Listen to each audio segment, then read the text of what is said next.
Hello বন্ধুরা, আজ আমি চলে এসেছি রাশিফলের আরেকটি ভিডিও নিয়ে। আজকের দিনটি হচ্ছে 28শে জুন, ইংরেজি, বাংলার 13ই আষাঢ়। আজকের দিনটি হচ্ছে শনিবার, তৃতীয়া। তো আজকের দিনে আমি বলবো যে রাশিফলের বিষয়ে। তো আজকের দিনে মেষ রাশি হচ্ছে কার্য অনিচ্ছা। কার্য অনিচ্ছা কথার মানে হচ্ছে অর্থ হচ্ছে রাশিফলের জাতক জাতিকাদের মধ্যে কোনো কাজ করার জন্য অনীহা বা ইচ্ছার অভাব দেখা যায়। মেষ রাশিকে উদ্যমী এবং কর্মঠ প্রকৃতি হলে কিছু ক্ষেত্রে তাদের কাজের অনীহা প্রকাশ যেতে পারে। মানসিক চাপ বা উদ্বেগের কারণে মেষ রাশি কাজের উৎসাহ হারিয়ে ফেলতে পারে। শরীর দুর্বলতা বা অসুস্থতার কাজে অনীহা সৃষ্টি করতে পারে। বিষণ্ণতা বা হতাশাজনক মানসিক অবস্থা কর্মে অনীহার একটি প্রধান কারণ। ব্যক্তিগত সংস্থার কাজের প্রতি আগ্রহের অভাব বা পরিবেশগত কারণে এই অনীহার জন্য দায়ী হতে পারে। এবারে বলি বৃষ রাশির যতটা দিনটি হচ্ছে অপমান, কারণ তারা অপমানিত হয় যারাকে বলি। অপমান শব্দের সরাসরি কোনো সম্পর্ক নেই। অপমান মানে কারোর প্রতি অসম্মান বা অমর্যাদা করা। বিশ্বাসে এই নক্ষত্র মণ্ডলে এই সন্দেহ সম্পর্কিত কিছু বৈশিষ্ট্য থাকতে হবে, যেমন সাধারণত একগুঁয়ে, পরিশ্রমী এবং বাস্তববাদী। অপমান শুধু বিশ্বাসের নাম সাথে সম্পর্কিত নয়, তবে কিছু ক্ষেত্রে বিশ্বাসী জাতক তাদের একগুঁয়েমির কারণে বা কারোর কথা না শোনার কারণে অপমানিত হতে পারে, তবে এটি তাদের রাশির বৈশিষ্ট্য নয়। এবারে বলি মিথুন রাশি। মিথুন রাশি জাতকের দিনটি কেমন যাবে? মিথুন রাশি জাতকের দিনটি হচ্ছে কষ্টপ্রদ।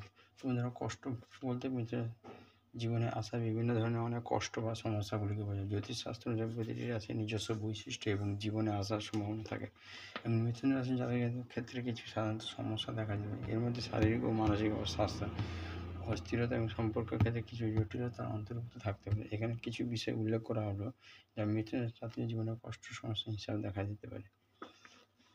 কর্কট রাশি। কর্কট রাশি যাদের দিনটি কেমন যাবে?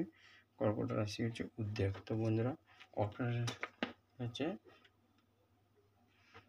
আবেগপ্রবণ, সংবেদনশীল এবং পরিবার কেন্দ্রিক প্রকৃতির হয়ে থাকে। এছাড়া এরা খুব যত্নশীল, সহানুভূতি, অন্যদের প্রতি সহানুভূতিশীল। এখানে কর্কট রাশির বৈশিষ্ট্য একটি সংক্ষিপ্ত বিবরণ বলছি আমি। কর্কট রাশি যাদের সাধারণত ঘরোয়া, আবেগপ্রবণ এবং আত্মকেন্দ্রিক হয়ে থাকে। এরা খুব সংবেদনশীল, সহানুভূতি এবং যত্নশীল হন। অন্যান্য বৈশিষ্ট্যে এরা বন্ধু বানাতে ভালোবাসতে পারে, আধ্যাত্মিকের প্রতি আকর্ষণ। এর মাঝে মাঝে হতাশা, অস্থির হতে পারে। আবেগপ্রবণ এবং পরিবার কেন্দ্রিক রাশি, যার জাতক জাতিকারা সহানুভূতিশীল, যন্ত্রশীল হয়ে থাকে। এর মধ্যে আছে সিংহ রাশি, জাতকের দিনটি কেমন যাবে? সিংহ রাশি হচ্ছে চাকরি প্রাপ্তিযোগ। খুব ভালো কথা। চাকরি বা প্রাপ্তিযোগ কথার অর্থ হলো সিংহ রাশি জাতক জাতিকাদের চাকরি ক্ষেত্রে সুযোগ আসার সম্ভাবনা, যা চাকরির যোগ তৈরি হয়। এর মানে হলো জ্যোতিষশাস্ত্র অনুযায়ী 2023 সালে সিংহ জাতকের নতুন চাকরি বা বর্তমান চাকরিতে পদোন্নতি লাভের একটি ভালো সময় আসে। এটি তাদের কর্মজীবনে উন্নতির ইঙ্গিত। যদি রাশিফল বলে যে সিংহ রাশি জাতকের চাকরি প্রাপ্তির আছে, তাহলে এর অর্থ হলো নতুন চাকরির সুযোগ আসতে পারে, বর্তমান কর্মস্থলে পদোন্নতি বা বেতন বৃদ্ধির সম্ভাবনা রয়েছে। কাজের পরিবেশে ইতিবাচক হতে পারে, তাদের কাজের স্বীকৃতি পাওয়ার সম্ভাবনা রয়েছে। কেউ চাকরির জন্য চেষ্টা করে থাকেন, তবে সেই সময় তাদের অনুগ্রহ হতে পারে। কন্যা রাশি। কন্যা রাশির হচ্ছে বিত্তহানি। তো বন্ধুরা, কন্যা রাশির বিত্তহানির কথা হলো কন্যা রাশির অর্থ বা সম্পদ সম্পর্কিত ক্ষতির সম্ভাবনা। এটি জ্যোতিষের একটি ধারণা যা নির্দেশ করে যে কন্যা রাশি জাতক জাতিকাদের কিছু বিশেষ সময় অর্থ সংক্রান্ত বিষয়ে সতর্ক থাকা হবে, কারণ এই সময় তাদের আর্থিক ক্ষতির সম্মুখীনের সম্ভাবনা থাকে।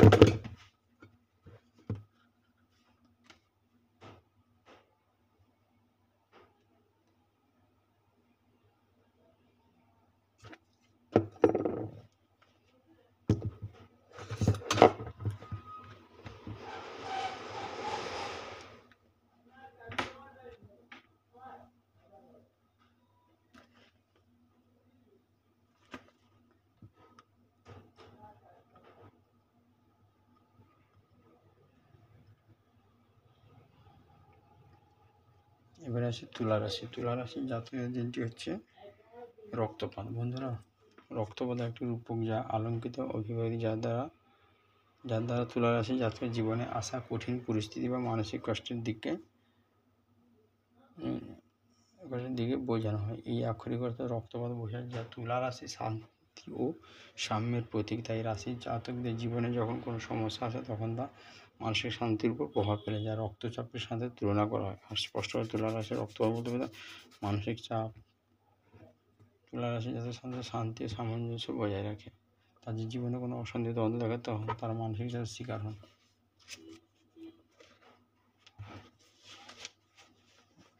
এবার আছে বিদেশ। বৃশ্চিক রাশি যাত্রীর দিনটি কেমন যাবে? বিদেশ যাত্রা। ব্যক্তিদের বিদেশ যাত্রা বলতে বোঝায় রাশি জাতকদের জন্য বিদেশ ভ্রমণের সম্ভাবনা বা বিদেশ যাত্রার সুযোগ আসতে পারে। যথেষ্ট ধারণায় রাশি বলের মাধ্যমে ব্যক্তির বিদেশ ভ্রমণের সম্ভাবনা নির্দেশ করে। এখন কয়েকটি বিষয় উল্লেখ করা হচ্ছে জ্যোতিষশাস্ত্রের ব্যাখ্যা। পঞ্চম, নবম, দ্বাদশ ভাব বিদেশ ভ্রমণের সঙ্গে সম্পর্কিত। এবার ধনুরাশি। ধনুরাশি যাতে দিনটি কেমন? বৃত্তহানি। বৃত্তহানি কথার অর্থ কী? এই শব্দের অর্থ হলো ধনুরাশি জাতকদের জীবনের বৃত্তের সমাপ্তি বা ধনুরাশি জাতকদের জীবনের পরিসমাপ্তি। বৃত্ত শব্দটি জীবনচক্র বা জীবনের সমাপ্তি অর্থে ব্যবহৃত হয়েছে। আরও বিশদভাবে ধনুরাশি বলতে জ্যোতিষশাস্ত্রে একটি রাশিচক্র বোঝায়, যা শান্ত ব্যক্তির ক্ষেত্রে অন্যদিকে বৃত্তের জীবনের সমাপ্তি একটা নির্দিষ্ট মকর রাশি জাতকদের দিনটি কেমন? কুকর্ম। কুকর্ম কথার অর্থ হচ্ছে, এই কথার অর্থ হল মকর রাশি জাতকদের দ্বারা করা খারাপ কাজ বা অশুভ কাজ। মকর রাশিকে জ্যোতিষশাস্ত্রে একটি রাশি হিসেবে ধরা হয়। এই রাশি জাতকদের কিছু চারিত্রিক বৈশিষ্ট্য প্রবণতা রয়েছে। কুকর্ম শব্দটির দ্বারা সাধারণভাবে অশুভ বা খারাপ কাজ বোঝানো হয়েছে। এবারে বৃষ এবং কুম্ভ রাশি হচ্ছে দ্রব্যলাভ। কুম্ভ রাশির দ্রব্যলাভ কথার অর্থ হচ্ছে কুম্ভ রাশি জাতকদের জন্য কোনো বস্তু বা জিনিসের লাভ হওয়া। এটি সাধারণত রাশিফলের একটি অংশ, যা কোনো নির্দিষ্ট দিকে বা সময়ে কুম্ভ রাশি ব্যক্তিগত জন্য কোনো বস্তু লাভের সম্ভাবনা নির্দেশ করে। লামপট্ট। মীন রাশির লামপট্ট কথার অর্থ কী? মীন রাশির লামপট্ট কথার অর্থ হচ্ছে, লামপট্ট অর্থ জ্যোতিষশাস্ত্র প্রচলিত লামপট্ট শব্দটি বাংলা ভাষায় লামপট্ট বা অশ্লীল শব্দের একটি রূপ হতে পারে। এটি মীন রাশির সঙ্গে সম্পর্কিত কোনো জ্যোতিষশাস্ত্রের শব্দ বা ধারণা নয়।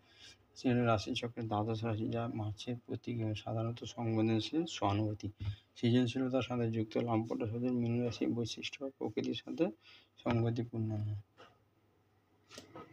তো বন্ধুরা, এই ছিল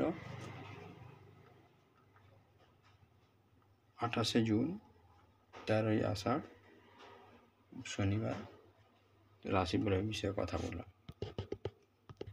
ভিডিওটি ভালো লাগলে লাইক করবেন, কমেন্ট করবেন, শেয়ার করবেন।